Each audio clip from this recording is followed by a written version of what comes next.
আল্লাহ তাআলা পবিত্র কুরআনুল কারীমে সূরাতুল বাকারার ৮ নম্বর আয়াতে বলেন, শোনো, وَمِنَ النَّاسِ مَن يَقُولُ آمَنَّا بِاللَّهِ وَبِالْيَوْمِ الْآخِرِ وَمَا هُمْ بِمُؤْمِنِينَ। জোরে বলেন আল্লাহু আকবার। আমার আল্লাহ তাআলা বলেন, শোনো দুনিয়ার মানুষেরা, মানুষের মধ্যে এমন কিছু লোক আছে, মাইয়াকুলু, যারা বলে আমান্না বিল্লাহি, আমরা আল্লাহর প্রতি ঈমান এনেছি, ও বিল ইয়াউমিল আখির, আখিরাতের প্রতি ঈমান এনেছি, কিন্তু আমার আল্লাহ রাব্বুল আলামিন বলেন ওমা হুম বিমুমিনিন, কিন্তু এরা কিন্তু কশিনকালে ঈমানদার নয়। আল্লাহু আকবার। এবার আপনার মনটা বড় খারাপ হয়ে যাবে। কেন আল্লাহ তাআলা তাদেরকে বললেন তারা ঈমানদার নয়? কি কারণ তাদের? তারা তো মুখের মধ্যে বলে আমরা ঈমান এনেছি। আল্লাহ রাব্বুল আলামিন কেন বললেন না তারা মুমিন, তারা ঈমানদার? তার মানে আল্লাহ মুমিন খারাপ। কেন তারা মুমিন নয়? আল্লাহকে যদি সিম্পলি প্রশ্ন করি, আল্লাহ তাআলা বলেন, শোনো, এরা কেন মুমিন নয়? ইউখাদিউনাল্লাহা ওয়াল্লাযীনা আমানু ওমা ইয়াখদাউনা ইল্লা আনফুসাহুম ওমা ইয়াশউরুন। আল্লাহু আকবার। আল্লাহ তাআলা বলেন, যারা এমন কিছু মানুষের মধ্যে লোক আছে যারা বলে আমরা আল্লাহর প্রতি ঈমান এনেছি, আখিরাতের প্রতি ঈমান এনেছি, আল্লাহ বললেন তারা মুমিন নয়। আল্লাহ বললেন কেন মুমিন নয়? শোনো, এরা নিজেদেরকে ঈমানদার দাবি করায়া কিছু ভালো কাজ করে, ইউখাদিউনাল্লাহ ওয়াল্লাযীনা আমানু, আল্লাহকে ধোঁকা দেওয়ার চেষ্টা করে, যারা ঈমান এনেছে তাদেরকে ধোঁকা দেওয়ার চেষ্টা করে। কিন্তু আমার আল্লাহ বললেন না, ওমা ইয়াখদাউনা ইল্লা আনফুসাহুম ওমা ইয়াশউরুন। কিন্তু আমার আল্লাহ বললেন না যারা আল্লাহর প্রতি ঈমান এনেছি এ কথা বলে ঈমানদারদের ধোঁকা দিতে চায়, আল্লাহকে ধোঁকা দিতে চায়, আল্লাহ বললেন এরা মুমিন নয়। এরা যদি আল্লাহ এবং ঈমানদারদের ধোঁকা দিতে চায়, কিন্তু এরা বোকারা, জানে না। ওমা ইয়াখদাউনা ইল্লা আনফুসাহুম, এরা নিজেরাই নিজেদেরকে ধোঁকা দেয়, এরা নিজেরাই নিজেদেরকে ধোঁকা দেয়। ওমা ইয়াশউরুন, কিন্তু এরা তা উপলব্ধিও করতে পারে না। তো আল্লাহ তাআলা বললেন, মানুষের মধ্যে কিছু লোক আছে যারা দাবি করলো, মাইয়া কুলু, যারা বললো আমান্না বিল্লাহি, আমরা আল্লাহর প্রতি ঈমান এনেছি, আখিরাতের প্রতি ঈমান এনেছি। আল্লাহ বললেন ওমা হুম বিমুমিনিন, তারা মুমিন নয়। তাহলে আবার স্বাভাবিকভাবে আমরা আল্লাহকে প্রশ্ন করতেই পারি, তো আল্লাহ মুমিন কারা? বলতে পারি না? আল্লাহকে যদি প্রশ্ন করি আল্লাহ মুমিন কারা বলে দেন। আল্লাহ তাআলা সূরাতুল আনফালের ২ নম্বর আয়াতের মধ্যে জানিয়ে দেন মুমিন কারা। শোনো, ইন্নামাল মুমিনুনা আল্লাযীনা ইযা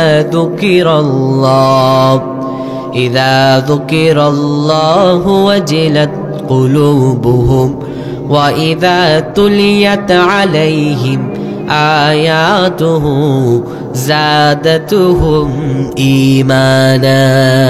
আল্লাহু আকবার। আল্লাহ তাআলা বললেন, তাহলে শোনো মুমিন কারা। বাবারে, বড় গুরুত্বপূর্ণ আলোচনা, নিজের সঙ্গে মিলায় নেন। যদি নিজের সঙ্গে সিমটম না মিলে, যদি নিজের সঙ্গে গুণাবলী না মিলে, তাহলে আল্লাহর ভাষায় আপনি মুমিন নন। আল্লাহ বললেন নিশ্চয়ই মুমিনরা এমন হবে, ইন্নামাল মুমিনুনা আল্লাযীনা ইযা যুকিরাল্লাহ, মুমিনরা এমন হবে ইযা যুকিরাল্লাহ, এই মুমিনদের সামনে যখন আল্লাহ রাব্বুল আলামিনের জিকির করা হবে, ওয়াজিলাত কুলুবুহুম, তখন এই মুমিনদের কলবটা কেঁপে উঠবে। আল্লাহু আকবার। মুমিনদের কলব কেঁপে উঠবে। মুমিনদের সামনে যখন আল্লাহর জিকির করা হবে, তখন তারা নিস্তব্ধ থাকবে না, তখন তাদের হৃদয়টা আল্লাহর ভয়ে কম্পিত হয়ে যাবে। কলব কাঁপার মানে কি? কলব কাঁপার মিনিংস কি? কলব কাঁপার মিনিংস হলো মুমিনরা যখন আল্লাহর জিকির করবে, তাদের সামনে যখন আল্লাহর জিকির করা হবে, শরীরের প্রত্যেকটা লোমকূশ বেয়ে বেয়ে বেয়ে বেয়ে ঘাম বের হবে, শরীরটা নিস্তব্ধ হয়ে যাবে, অনড় হয়ে যাবে, আল্লাহর ভয়ে ভীতত্বম্ব হয়ে যাবে। আল্লাহর ভয়ে মুমিনদের চোখের পানিগুলো গড় গড় করে গড়িয়ে পড়বে। ও ভাই, আল্লাহ বললেন মুমিনদের সামনে যখন আল্লাহর জিকির করা হবে, কলব কাঁপবে। কলব কাঁপার মানে হলো চোখগুলো দিয়ে দা দা করে পানি বের হবে। কিন্তু আমাদের সমাজে এক শ্রেণীর মানুষগুলো দেখা যায়, তাদের সামনে আল্লাহর জিকির করা হলে পরে কলব কাঁপবে তো দূরে থাক, শরীর কাঁপনের ঠেলায় কখন লুঙ্গি খুলে যায় সেটারই ঠিক নাই। কেউ কেউ তো দেখা যায় আল্লাহর জিকির করতে করতে বাঁশের আগায় উঠে যায়, আছে না নাই? আবার কেউ কেউ তো দেখা যায় জিকির করতে করতে মাজারে পর্যন্ত বেড়া বেড়ে লইয়া পর্যন্ত নাচে। এমন ভদ্রলোক বক্সগঞ্জ নাই? নাই, আল্লাহর রহমতে নাই, কিন্তু অনেক জায়গায় আছে। তো তারা কি? তারা খাজা মাইনুদ্দিন চিশতি রাহিমাহুল্লাহর নাম বিক্রি করে খায়। তা আমার সাথে একজনের দেখা, বললাম ভাই আপনি কিসের মুরিদ? আপনার তো কোনোদিন দেখি না নামাজ কালাম পড়তে, আপনার তো কিছু কাহিনী টাহিনী বুঝি না, আপনার কাহিনী কি বলেন তো? বলে বেটা আমি খাজা বাবার মুরিদ। তো আমি বললাম যাক মাশাআল্লাহ, ভালো কথা, খাজা মাইনুদ্দিন চিশতি রাহিমাহুল্লাহর মুরিদ আপনি, তাহলে তো আপনি বড় আল্লাহওয়ালা মানুষের মুরিদ। এই আল্লাহওয়ালা মানুষের মুরিদ হয়ে তাহলে তো আপনার নামাজ পড়ার কথা, তাহলে আপনি নামাজ টামাজ পড়েন না কেন? তো তারা করে কি? তারা কি করে জানেন? খাজার নামে বাজার করে দেখায় যারা খাজার শান, দিনে করে ভণ্ডামিয়াল, রাত্রে মারে গাজায় টান। ঠিক কিনা? খাজার নামে বাজার করে দেখায় যারা খাজার শান, দিনে করে ভণ্ডামি আর রাত্রে মারে গাজায় টান, দিনে করে ভণ্ডামি আর রাত্রে মারে গাজায় টান। তা আমি বললাম তা আপনার নামাজ পড়েন না কেন? কমিয়া দলিল আছে। আরে বাবা, নামাজ না পড়ার দলিল আছে? কয়া আছে। তো কি দলিল সেটা বলেন, তাহলে তাড়াতাড়ি আমরাও নামাজ না পড়ে থাকি। কই শোনো, পানির নিচে বোম জ্বালাইলে বোম তোমারে জ্বলে না, খাজা বাবার মুরিদ হইলে নামাজ রোজা লাগে না। আরে বাবা, দলিল দেখছেন আপনি? পানির নিচে বোম জ্বালাইলে বোম তোমারে জ্বলে না, খাজা বাবার মুরিদ হইলে নামাজ রোজা লাগে না। তারা নাকি এসকে খোঁজে, তারা নাকি এসকে খোঁজে লাগায়া তার খাজার শান, দিনে করে ভণ্ডামি আর রাত্রে মারে গাজায় টান। বলবো কি ভাই দুঃখের কথা, শরম লাগে অন্তরে, বুড়া কালে দাদাই দেখি বেডি লইয়া ফাল পারে। বলবো কি ভাই দুঃখের কথা, শরম লাগে অন্তরে, বুড়া কালে চাচাই দেখি বেডি লইয়া ফাল পারে। তারা নাকি এসকে খোঁজে, তারা নাকি এসকে খোঁজে লাগায়া তার খাজার শান, দিনে করে ভণ্ডামি আর রাত্রে বারে গাজায় টান। ঠিক কিনা? এরাই নাস্তিকদের কাছে ইসলামকে হাস্যরসের পাত্র হিসাবে তুলে ধরেছে। ইসলামের ক্ষতি কাফেররা যত করতে পারে নাই, এই ভণ্ড আর প্রতারক গুলো ইসলামের ক্ষতি তার চেয়ে বেশি করেছে। এই ভণ্ড মাজার পূজারীদের মধ্যে আর হিন্দুদের মধ্যে কোনো পার্থক্য আমি খুঁজে পাই না। হিন্দুরা যেমন মুশরিক শিরক করে, এরাও মাজারে পীরের কবরে সেজদা দিয়ে শিরক করে। কিন্তু আলহামদুলিল্লাহ আপনাদের অত্র এলাকায় সাজুলিয়া দরবার শরীফ একটা হকপন্থী দরবার শরীফ, এই হকপন্থী দরবার শরীফ ছাড়া বাংলাদেশে কিছু মাজার আজার ফাজার আছে যেখানে গাঞ্জার আসর হয়, যেখানে নারীদের আসর হয়, যেখানে ভণ্ডামি আর প্রতারকদের আসর হয়। সেই আসরগুলো থেকে কোনোদিনই ইসলাম পাওয়া যায় না, সে আসরগুলো থেকে শিরকিয়াতের গন্ধ পাওয়া যায়। ঠিক কিনা? এই যে গেল কিছুদিন আগে শবে বরাত, আসলে শবে বরাত এটা কোরআনেও নাই হাদিসেও নাই এই শব্দটা, কিন্তু ওই রাত্রির গুরুত্বপূর্ণ আছে। লাইলাতুন নিসফি মিন শাবান, রাসূলুল্লাহ বলেন ওটা হলো শাবানের মধ্য রজনী। সুবহানাল্লাহ। আমাদের উপমহাদেশে আলেমগণ এটা সুন্দর একটা নাম দিয়েছেন শবে বরাত। শবে বরাতের শাব্দিক অর্থ হলো ক্ষমার রজনী। কিসের রজনী? রাসূলুল্লাহ সাল্লাল্লাহু আলাইহি ওয়াসাল্লাম বলেন ওই রাত্রিতে আল্লাহ রাব্বুল আলামিন সব মানুষকে ক্ষমা করে দেন। ইন্নাল্লাহা লা ইয়াত্তালিউ ইয়াগফিরুয যুনুবা জামিয়া, সব গুনাহ ক্ষমা করে দেন, সব গুনাহ।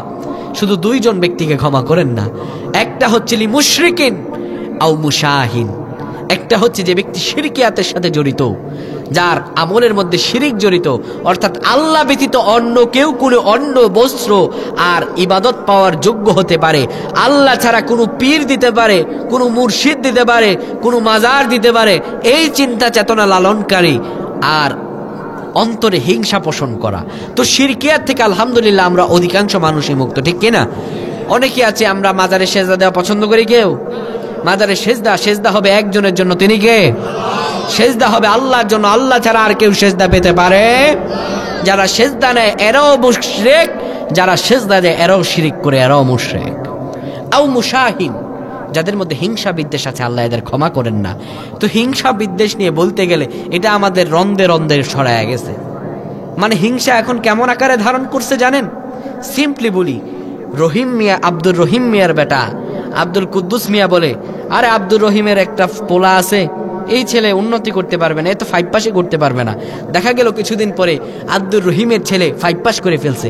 তো আব্দুল কুদ্দুস বলে, আরে আব্দুর রহিমের ছেলে 5 পাস করছে দেখে কি হয়েছে, এই ছেলে মেট্রিক পাস করতে পারবে না। কিছুদিন পরে দেখা গেল ছেলেটা মেট্রিক পাসও করে ফেলছে।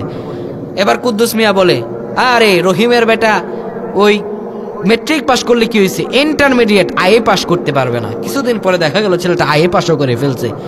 এরপরে বলে যে আইএ পাস করলে কি হয়েছে, এ বিএ পাস করতে পারবে না। কিছুদিন পরে দেখা গেল বিবিএ কমপ্লিট করে ফেলছে। এরপরে বলে বিএ পাস করলে কি হয়েছে, মাস্টার্স করতে পারবে না। কিছুদিন পরে দেখা গেল ছেলেটা মাস্টার্সও করে ফেলছে। এবার কুদ্দুস মিয়া বলে যে মাস্টার্স করলে কি হবে, চাকরি পাবে না। কিছুদিন পরে দেখা গেল ছেলে চাকরিও পেয়ে গেছে। এবার বলে চাকরি পাইলে কি হয়েছে, বেতন পাবে না। বুঝছেন, আমাদের রন্ধে রন্ধে হিংসা, ঠিক কিনা? কারে কেমনে ছোট করব, ওই দোকানপাটে বসে কিভাবে আড্ডায় মাড্ডায় মানুষকে ছোট করব, মানে ইমামের পিছনে নামাজ পড়ে ওই ইমামের সমালোচনা করে, এমন কুলাঙ্গার আছে না নাই? আল্লাহ রাব্বুল আলামিন বলেন, মুমিন হবে যারা, তাদের সামনে আল্লাহর জিকির করা হলে পরে এই মুমিনরা নাচানাচি করবে না, আল্লাহর জিকিরকে ব্যঙ্গ করবে না। তাদের সামনে যখন আল্লাহর জিকির করা হবে, কলবটা কেঁপে কেঁপে উঠবে, চোখগুলো দিয়ে দাদা করে পানি বের হবে। 1 নাম্বার সিমটম।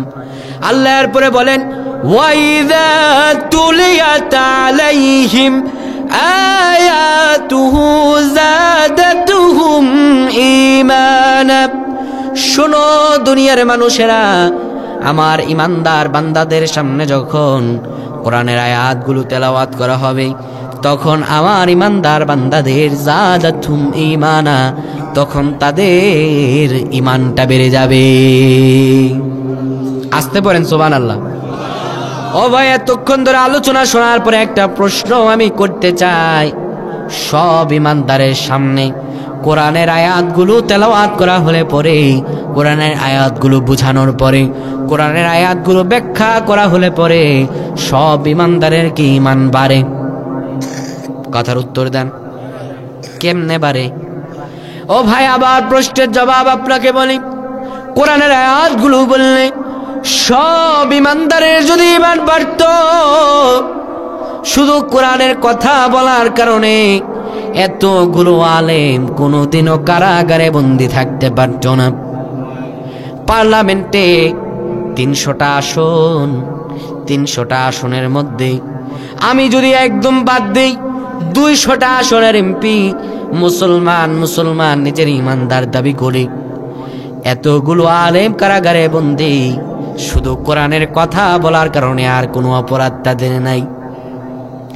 যদি কোরআনের কথাগুলো বললে সব ইমানদারের ঈমান বাড়ত। 50 বছর কোরআনের খেদমত করে আল্লামা সাঈদী 13টা বছর কারাবরণ করে কোনোদিনও মৃত লাশ হয়ে বের হতে হতো না। যদি কোরআনের কথা বললে সবার ঈমান বাড়ত, কোনোদিনও মামুনুল হককে বারবার রিমান্ডে যেতে হতো না। আল্লাহ রাব্বুল আলামিন বললেন, ইমানদাররা কোরআনের কথাগুলো শুনবে যখন ঈমান বেড়ে যাবে তখন।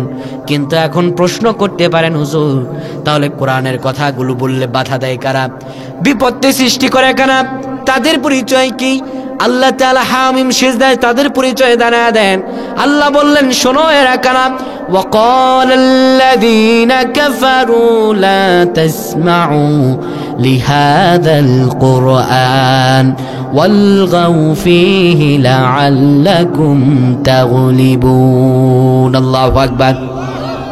আল্লাহ বলেন, এই কাফেররা শুধু আজও নয়, সেই রাসূলের যুগে এরা বলতো লা তাসমাউ লিহাযাল কোরআন, কোরআন শুনবি না, কোরআন শুনবি না, শুনতেও দিবি না।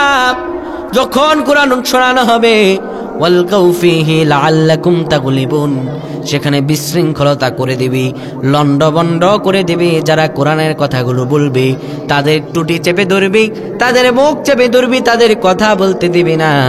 আজ তো পর্যন্ত কাফিরদের আবু জাহাল সেই যুগে রাসূলুল্লাহর কথা বন্ধ করতে চেয়েছিল, ফেরাউন মূসার কথা বন্ধ করতে চেয়েছিল, নমরুদ ইব্রাহিমের কথা বন্ধ করতে চেয়েছিল।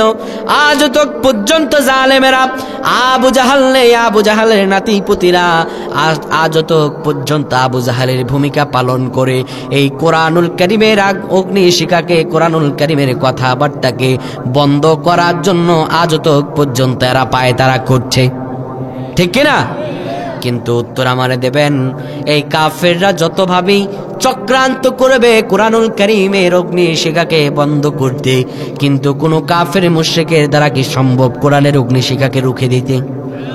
আল্লাহ তাআলা তা বলে দিয়েছেন, শোনো, ইউরিদুনা আইয়ুতফিউ নূরাল্লাহি বিআফওয়াহিহিম ওয়া ইয়াবাল্লাহু ইল্লা আইয়ুতিম্মা নূরাহু ওয়ালাউ কারিহাল কাফিরুন।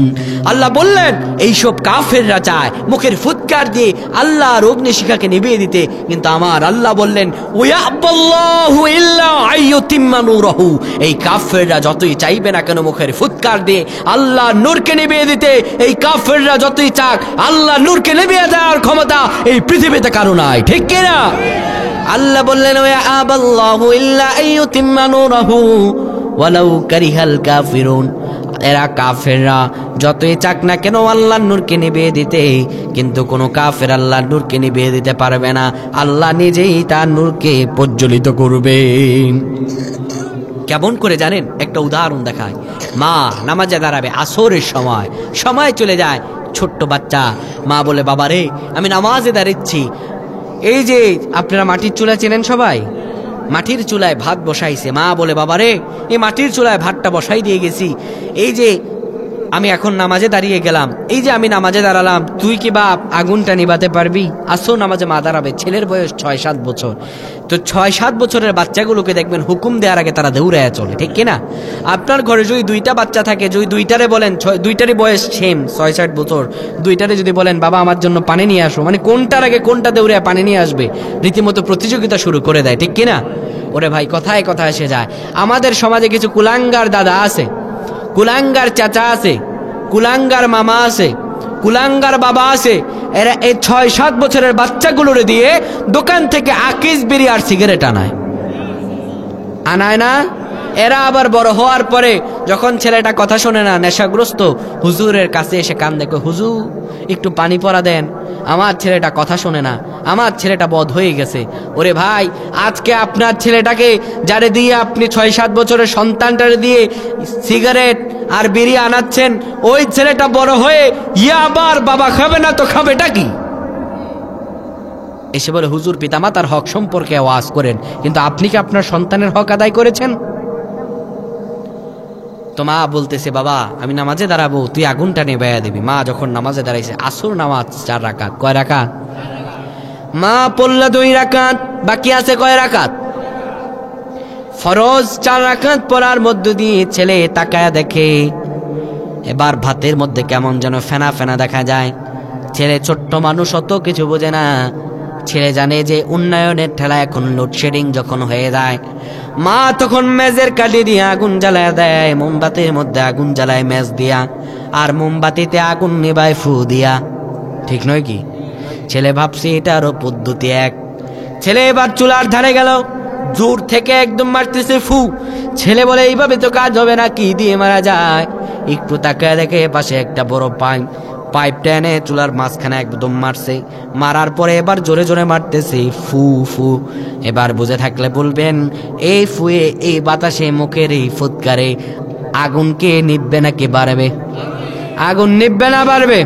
সুতরাং আজও যারা ইসলামের সম্পর্কিত দুশ্মনী করছো, যারা কোরআনের এই অগ্নিশিখাকে নিভিয়ে দিতে আসছো, শোনো, আগুনকে যেইভাবে সব জায়গায় ফু দিলে আগুন নিবে না, বরঞ্চ বেড়ে যায়। সুতরাং ইসলামের অগ্নিশিখাকে যারা মুখের ফুৎকার দিয়ে নেভাতে আসবে, এই ইসলামের অগ্নিশিখা, কোরআনের অগ্নিশিখা নিববে না, যারা ফুৎকার দিয়ে নিভাতে আসবে তারাই নেবে যাবে।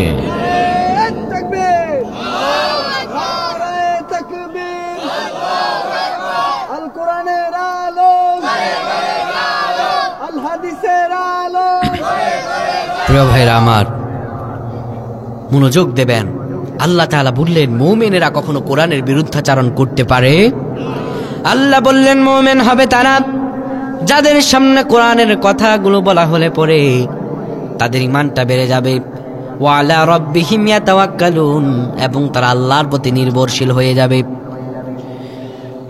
এরপর আল্লাহ সুবহানাহু ওয়া তাআলা বলেন, শুধু এইটুকুই নয়, আল্লাযীনা ইউকিমুনাস সালাতা ওয়া মিম্মা রাযাকনাহুম ইউনফিকুন।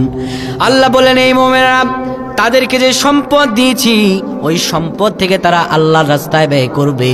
শুধু তাই নয়, এই মুমিন বান্দারা তারা তাদের ঘরে, তাদের সমাজে, তাদের রাষ্ট্রে যতটুকু তার অধীনস্থ ক্ষমতা আছে ততটুকু ইউকিমুনাস সালাত, ততটুকুতে সালাত কায়েম করবে। সে সালাত কায়েম করার চেষ্টা করবে। ও বাবা, আমার প্রশ্নের জবাব দেন। আমরা চিৎকার মেরে মেরে বলি রাষ্ট্র ধর্ম ইসলাম চাই, কিন্তু আফসোসের সহিত বলতে হয় এমনও বাবা আছে ফজর নামাজের সময় নিজেই ঠান্ডা পানি দিয়ে ওযু করে নামাজে যায়, ছেলের ঘরের সামনে দিয়ে যেতে হয়।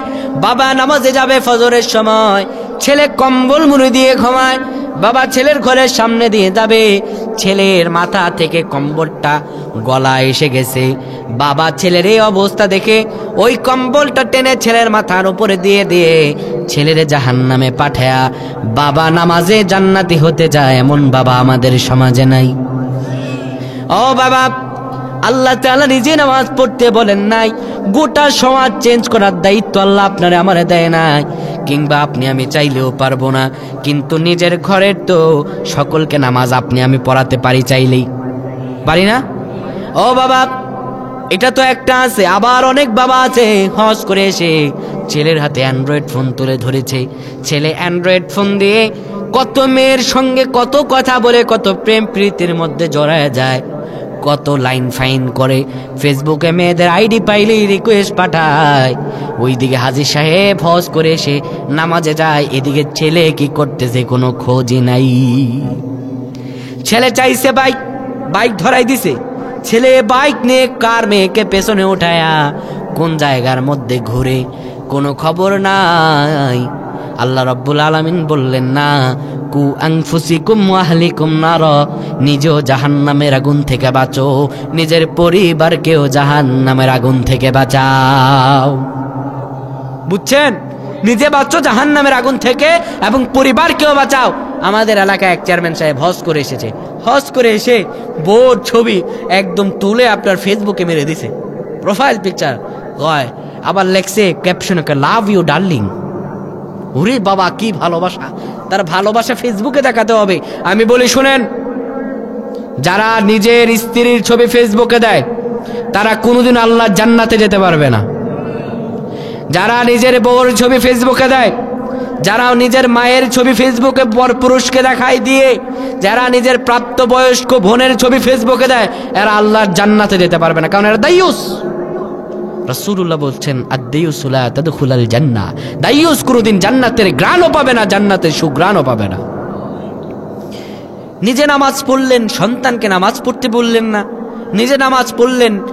আরে ভাই রে ভাই, কথাই তো কত কথা এসে যায়। মানে নিজে পাক্কা মুসল্লি, নিজের স্ত্রী ওই বিয়ের মধ্যে কত সাজগোজ করে যায়, ওইদিকে কোনো খেয়ালই নাই।